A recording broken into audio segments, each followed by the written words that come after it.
Hi and welcome back. Just 1,206 days left to go in our countdown to liberty. In case you missed it, today was the first day of the government shutdown. And one would think with as important as this situation is, Donald Trump might show up in the briefing room. No, he did not, sparking comments, concerns, and criticisms about his physical and mental health.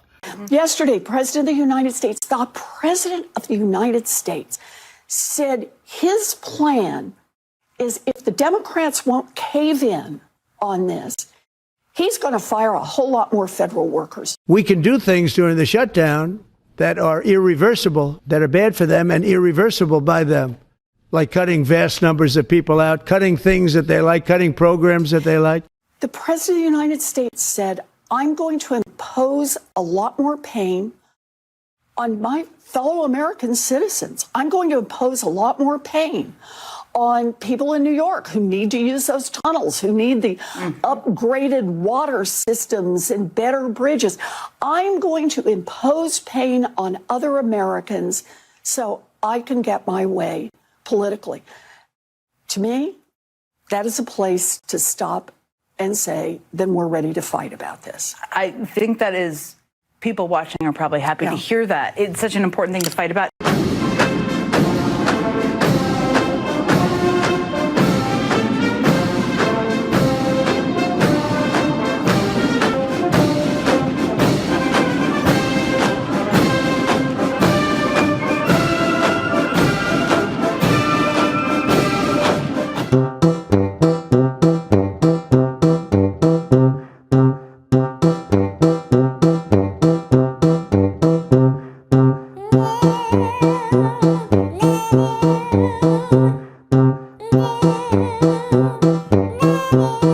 Have a good, they call it a lifting.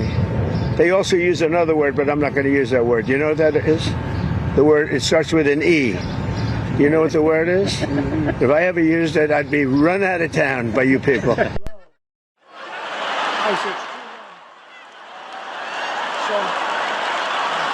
I had to go.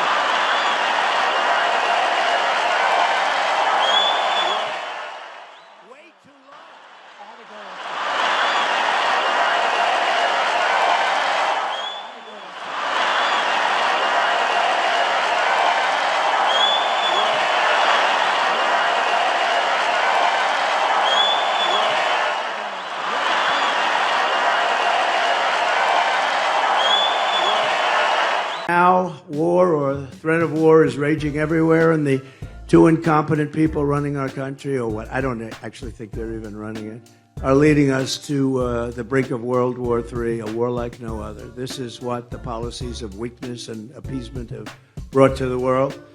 And as I've been saying for a long time, terrible things can happen. But when you have incompetent leadership, really bad things can happen.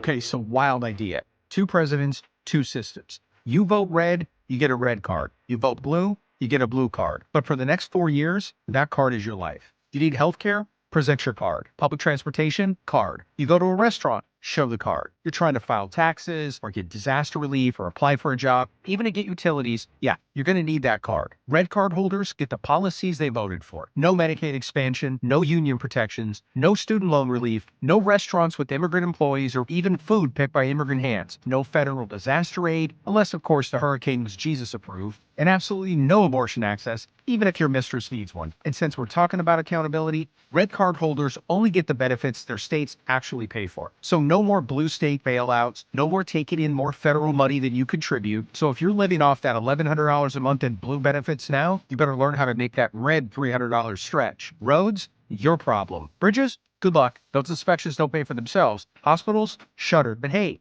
until the Wi-Fi gets cut off, you can still yell about socialism on Facebook. But blue card holders, you're going to get infrastructure, you're going to get safety nets, you're going to get the public schools that actually teach history. Red card holders can still ignore science, but blue card holders are going to get the freedom to follow it. And I promise you this, after one term, just one, you're going to see a flood of red cards turning blue. Because nothing exposes bad political ideology like being forced to live under it. No scapegoats, no whataboutisms, just the raw, unfiltered consequences of your vote. So let's try it. Let's split the country. Not by secession, just by accountability. Because talk is cheap and reality is. I want to remind you of one thing very important. We've had 2 government shutdowns in the last 10 years, both of them on Donald Trump's watch. Think about that. See you tomorrow.